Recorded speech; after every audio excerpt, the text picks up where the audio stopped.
All right. Hello. Good afternoon, ladies. Welcome to the library. I'm your librarian, Miss Ocampo. And let me share my screen. Here we go. All right. So today what we're going to do is we're really going to look at this picture book.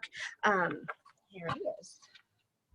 And it's called What Do You Do with a Voice Like That? And it's a study on Congresswoman Barbara Jordan and her impact on, and we're going to look at her impact on our own voice. And so here's a picture of her down here. And so as we get started, let's take a look at, oops, there we go. Let's think about what voice means before we get into this story, this pretty awesome picture book.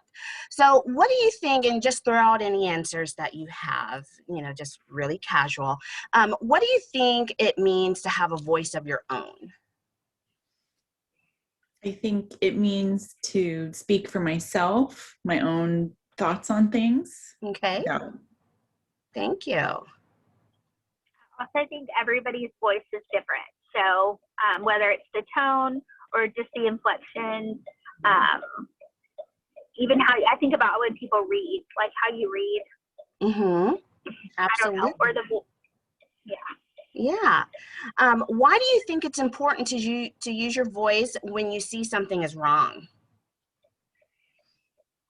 Because if you don't speak up and everybody has that same kind of mentality not to speak up, then wrong things wouldn't be righted. Okay. Yeah. So it's that opportunity to turn something around and make it right. Awesome.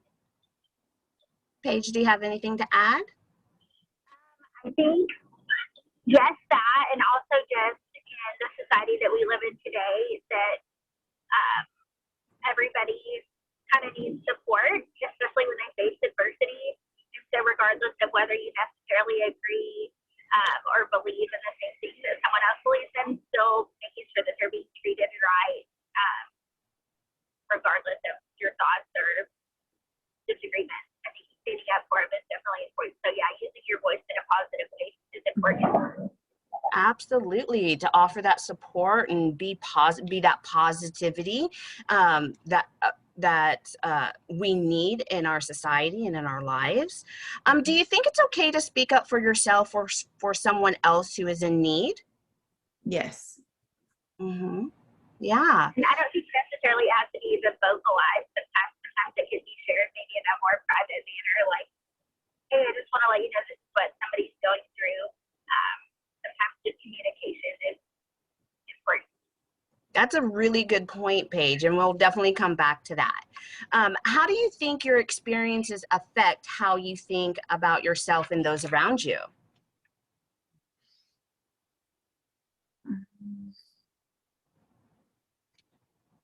So how do you think your experiences affect how you see yourself and those around you? I think they sometimes shape who I think I am. And then, maybe other people feel the same way about me or see me in the same way. Mm-hmm. I think your support system kind of can make or break your situation. So a lot of times confidence and self-esteem, things like that are definitely impacted by your surroundings and the people you surround yourself with.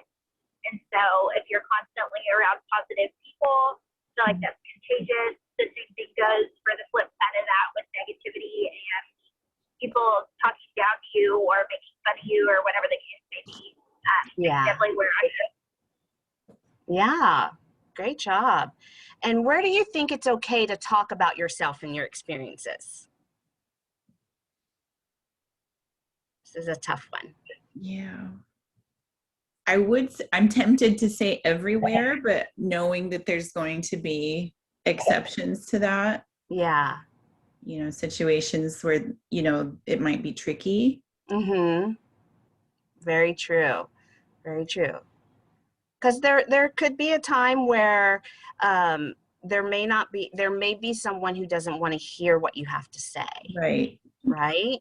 So it can definitely be tricky when thinking about that sort of thing, right? Having your voice to talk about yourself or your experiences, you don't always know how someone is going to receive that, right? So we definitely have to be careful sometimes, right? Okay, so let's see. Let me get out of here. Okay, so here's our picture book. I've never done this before, so gotta bear with me. All right, so what do you do with a voice like that? The story of extraordinary Congresswoman Barbara Jordan, and it's written by Chris Barton, and I'm not quite sure how to say this. It's Ekua. Ekua, maybe? Ekua Holmes. Not quite sure how to say that one. So let's dive in here. Let's get some of this. You guys did this so much better than me. No. Okay, here we go. That was a bluebonnet. That was a bluebonnet book. I'm sorry? That's a bluebonnet book. Is this? Yes, it was Yes, last year. it It was is. a pick from last year's bluebonnet. Yeah. Yeah. Yes, it is. Okay, so here we go. I'll try to make sure you guys can see it. Growing up in the 5th Ward of Houston, Texas, Barbara Jordan stood out. She may have looked like other kids. She may have acted like other kids, but she sure didn't sound like other kids. Not with that voice.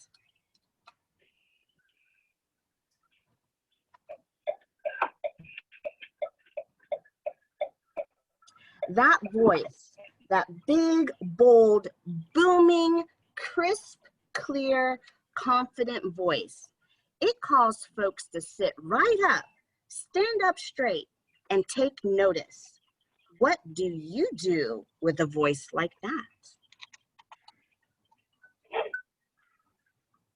Well, first, you give that voice something to say.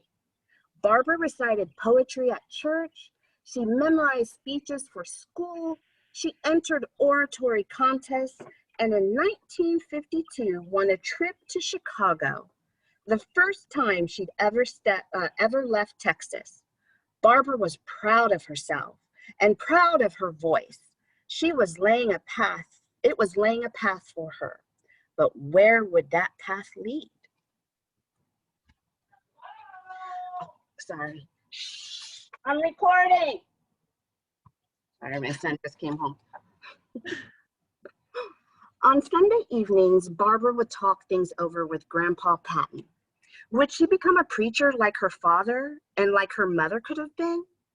Or a teacher like those who encouraged her at Phyllis Wheatley High? Or perhaps she'd become a lawyer. Not many Black women had achieved that, but one who had done so visited Wheatley and gave a stirring speech. Barbara was inspired. Being a lawyer would be a marvelous use of her voice. But before that can happen, what's the next thing you do with a voice like that?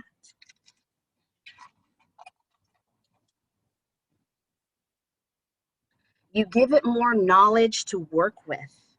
College opened Barbara's eyes to how the country was changing and how it wasn't. She learned how to find facts for herself, debate important issues, defend good ideas, and dismantle bad ones. Her law classes challenged her more than anything she'd known. She hid her struggles from her classmates, studying long and hard and out of sight. And when she graduated, yes, Barbara became a lawyer. But being a lawyer bored her. She used a typewriter and pen a lot more than she did her voice. And there was not enough work to occupy her time or her mind.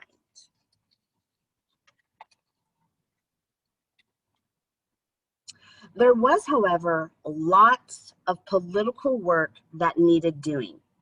In 1960, America was not as free or as fair a place as it could be. Barbara believed that politics could change that, so she got involved. One night, a scheduled speaker was absent, and Barbara was asked if she would fill in. She said yes. The audience loved her. They trusted her. Most important, they were inspired to do something, to get out and vote, and to help round up others and get them to vote. Her voice had made a difference. Barbara, bitten by the political bug, as she later put it, knew just what to do with a voice like that. I love these images. They're so bright and so pretty. They're beautiful. She put it to public use. Barbara wanted more justice and more equality. She knew that these things began with more citizens sharing their own voices with their representatives in government. To make sure they got heard, Barbara decided to run for political office herself. So she ran, and she lost. And she ran, and she lost. I have no intention of being a 3-time loser, she said. She ran a 3rd time.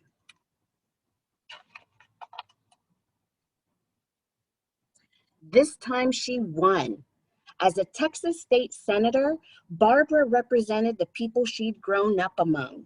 Before, she'd merely trusted in the political system. Now she was part of it. When it works right, the system makes laws that improve our lives, and it makes sure that people, both the powerful and the powerless, follow these laws. Changes to our laws sometimes come from raising a ruckus outside the system, but Barbara's way was to make change from within.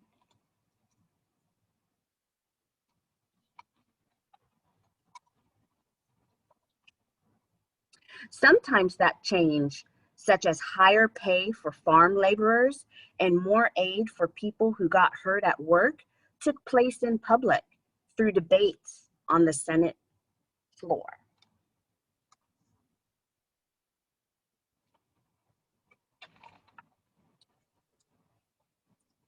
Sometimes it didn't. Barbara got to know the other senators as individuals, and despite their differences, they came to relate to her in the same way. When each listened to what the other had to say, they could hear what was important to them, and it helped them all do a better job. Other Texans who had never paid any attention to women of color heard the wisdom in her voice, which helped them do better too. Well then, what do you do with a voice like that? I like how they're playing cards. That's how they found common ground. You share it with the entire country. In her next election in 1972, Barbara moved up to the United States Congress in Washington, D.C.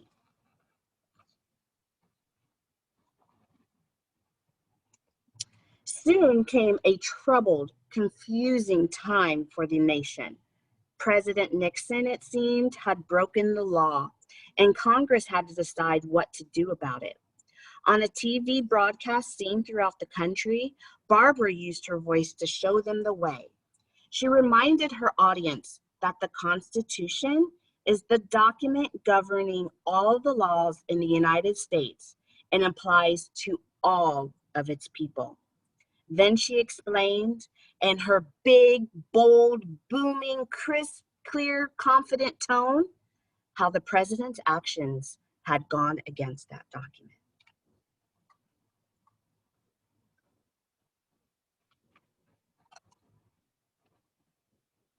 My faith in the Constitution is whole. It is complete. It is total. And I am not going to sit here and be an idle spectator to the diminution, the subversion, the destruction of the Constitution. The Constitution, Barbara said, must be preserved. The president, Barbara said, must go. The president went.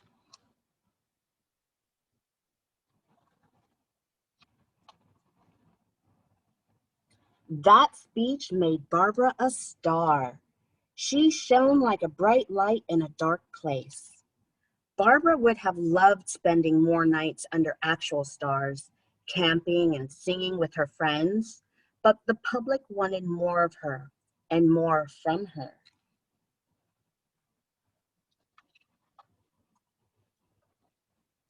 She delivered, battling to protect the rights of Mexican American voters and others against discrimination. There were whispers and rumblings of what might be next for Barbara. The US Senate, the Supreme Court? Could she possibly become Vice President Jordan?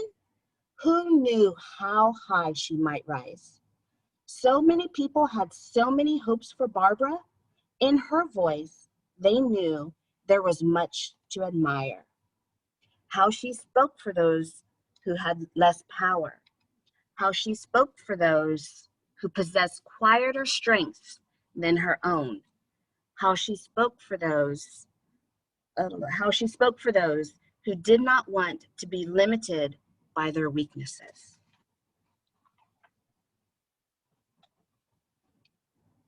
But the public did not know that this last group included Barbara herself, who had been privately struggling with a nerve disease called multiple sclerosis since her earliest days in Congress.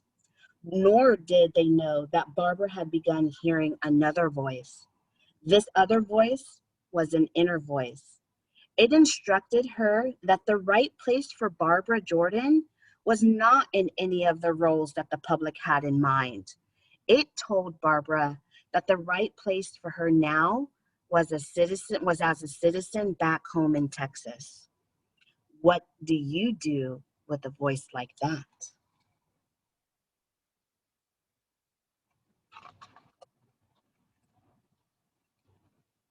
Even as her body failed her, Barbara's mind grew even wiser, and she heeded what she heard. She went home.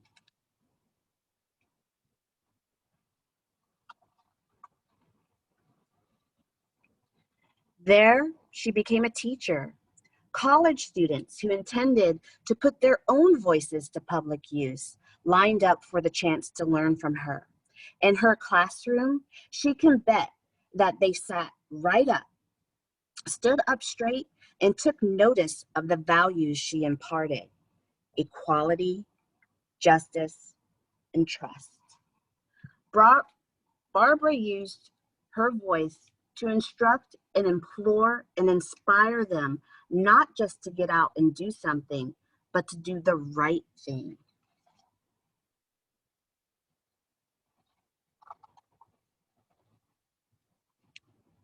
And when the occasion called for it, say at the basketball game with students such as those she taught, students like Barbara herself once had been, she even used her voice to raise a ruckus.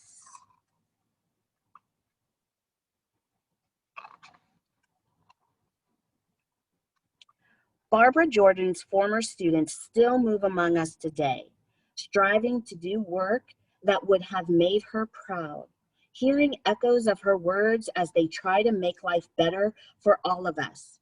For when it has been silenced, what do we do with a voice like that?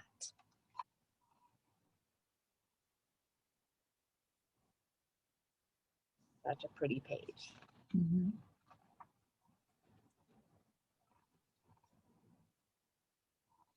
We remember it and we honor it by making our own voices heard.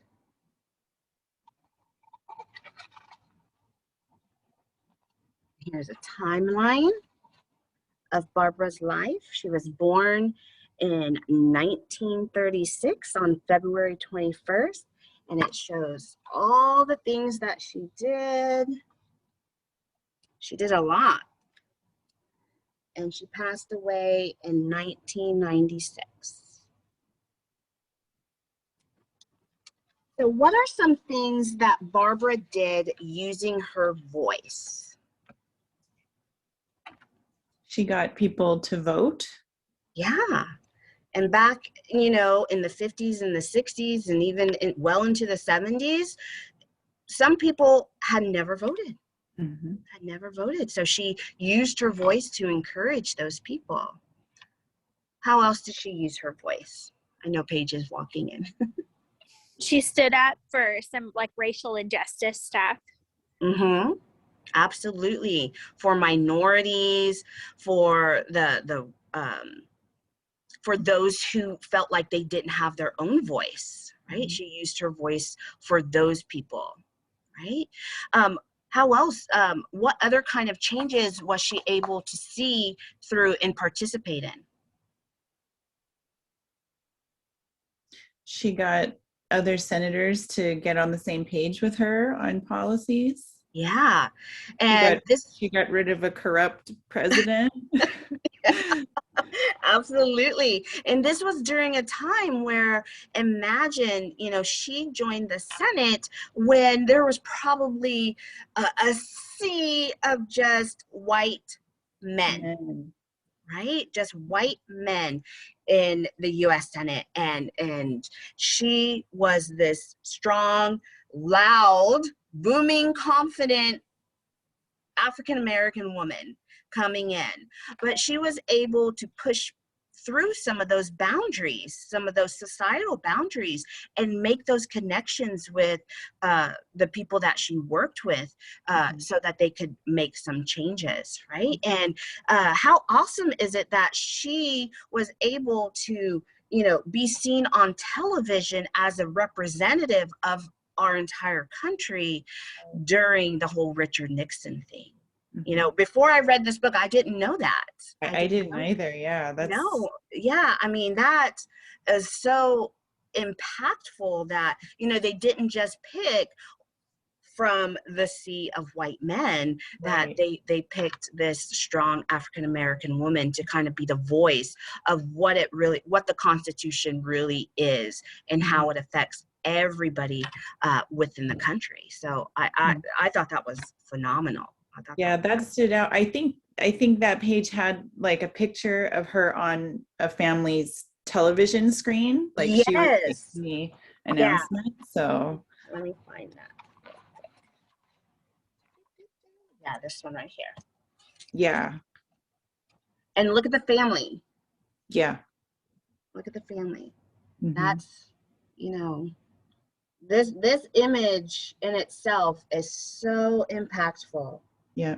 So impactful. Okay, so let me share my screen. This one. There we go. Okay. So we listen to Barbara Jordan's life. Hold on, baby. So what are some historical, so let's kind of, you know, bring it back to our day and age and what's been going on and what we know of history and that sort of thing. So what are some historical events where people chose to use their voices to be heard? Well, one thing I thought of is like during the civil rights movement, the March on Washington. Oh yeah, yeah, for sure. That is a really, that one is usually the one that pops into most people's minds.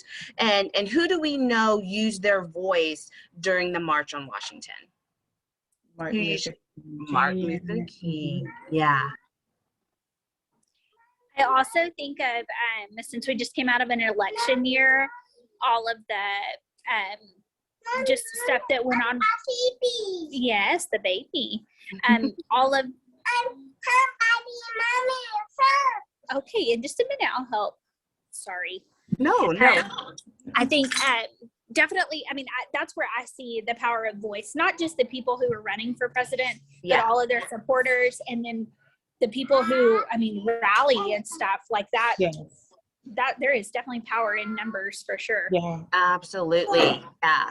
And it's good that, especially during things like election years, that people feel like they can come out and support whoever they are supporting. They feel like they have a place to share their like-minded ideas.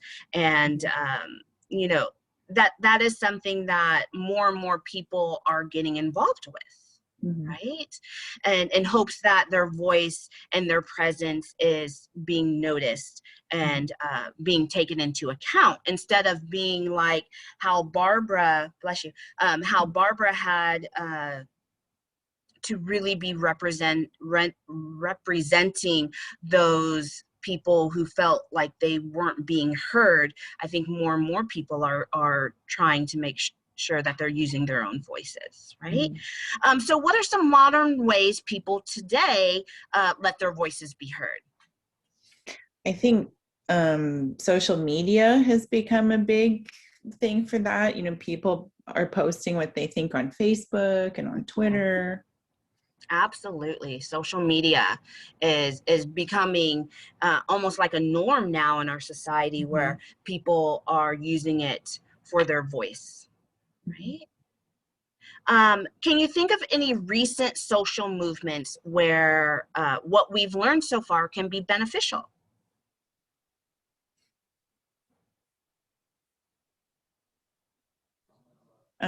Well, I think like what Paige was saying, just this recent election year.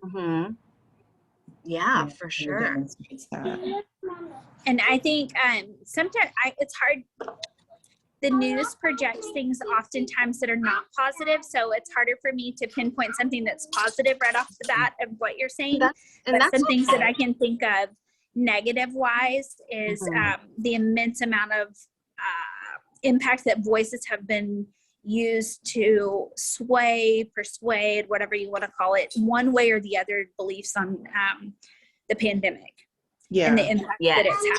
So whether you're, say, pro-vaccine, against vaccine, or whatever, or if you're Fauci's biggest fan or his biggest enemy, I feel like that has a big, the voice had a big impact there. Absolutely. Go ahead, Kirsten. Oh, I was just going to tack on to that by saying, you know, with the whole COVID thing, when people are sharing like their personal experiences, like, you know, whether it's just how they've been dealing with the lockdowns or people who actually get sick, you know, just by sharing that information, it gets other people who hear them to react one way or another. Yeah, for sure. So before I go to the next one, so to have our voices be heard, do we have to actually use our physical voice? I would say no. Like people who write books, they're, you know, their voice is kind of in the written word. Absolutely. And going back to what Paige was saying about it just being an election year, do you think that, you know, your votes could be counted as a part of your voice? Yeah. And you brought up social media, and people are typing away, right? They're typing away, typing away. So as we are in school, you know, you guys are 9th graders, are 10th graders, what are some things that you feel you could use your voice to help instill change, or you feel like you want to be heard, and things that, you know, you think that something you need to be heard? So what are some things at just like at the school level, you know, maybe talking about events that we would like to have as students, and, you know, maybe changes in, I don't know, some of the classes we take, what we read in the library, you know, what we get to eat for lunch. Absolutely. Lunch is always a big one. Always a big one. Okay, so let's take a look at this picture. So how are these girls using their voice? Well, they've made signs, you know, they put their thoughts on signs. They're demonstrating that they're out in the public sharing their thoughts. Absolutely. So what we're going to do real quickly, because I'm running out of time, Zoom has already told me I'm running out of time, is you're going to take your sheet of paper and your markers and your crayons or whatever, and you're going to just sketch and pick a topic that we talked about, you know, that deals with school, and just real quickly sketch something and make like a little demonstration poster. Okay. Real quick, because like I said, we're running out of time.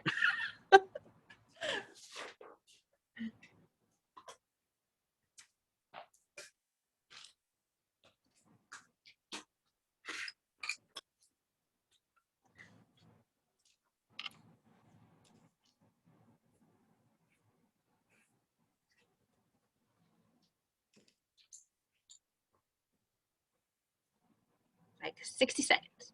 Okay. I guess I shouldn't have started my video so early. I didn't think about that. I forgot about the 40-minute time limit. All right, here's mine. Okay. Here's how I would change lunch. Can you see that? Oh, pizza! We want pizza! Awesome! Yes, good job. What do we have? It's a mask. I should have, what's it I say? should have a choice. Oh, I should have a choice. Oh, I love it. Great job, guys. Okay, so real fast, because again, I don't want to have time. Okay. Oh, yeah, I don't have to share this. Okay, so if we had more time, what we're going to end up doing is we're going to take these posters and then we are going to write a short little speech and present it to class. And then you'll have your demonstration poster to help project your voice to your audience, because we know that sometimes visuals can definitely help sway your audience, right? Especially when we are just learning, just like as Barbara Jordan was in her young life, you know, she had to learn and keep on learning and keep building her knowledge until she just kept rising up and rising up. But we're just still at the little baby phase of it all, right? And if this were a regular classroom and everything and we had more time, I would pull small groups, and I have some other picture books here to what I'm trying to say, I'm trying to hurry up. A Day in the Life of Marlon Bundo, about the little gay bunny, and him and his friends go and speak to the vice president about gay marriage. Here is I Dissent, about Ruth Bader Ginsburg and everything that she did during her lifetime and as a Supreme Court justice. And the last one I have, this one is another beautiful, beautiful picture book. It's the Undefeated. I love that book. I know, it's absolutely beautiful. It's by Kwame Alexander and Kadir Nelson, and this is it's a Caldecott winner and a Newbery honoree, and it is just such a beautiful picture of the history of African Americans going all the way back to slavery to present time, and again about their voice and how they've had to overcome and everything. So I would use these books, pull some small groups for students who are maybe still struggling with coming up with a topic and how to use their voices. But this is, if you haven't looked at this book, please look at this book. Yes. And they will be available here in the library, right? So, so again, I really enjoyed our time here together. Hopefully, you know, you can take your rough draft of your demonstration poster and hopefully that will help jumpstart your short little speech that we will be working on the next time that we meet. And then, you know, we'll practice them, and then everyone will present to the class and here in the library, and we will finalize our demonstration posters, and we'll just see how impactful our voices can be. So thank you guys. I really appreciate it. Do you have any questions for me before I stop the recording? Mm-hmm.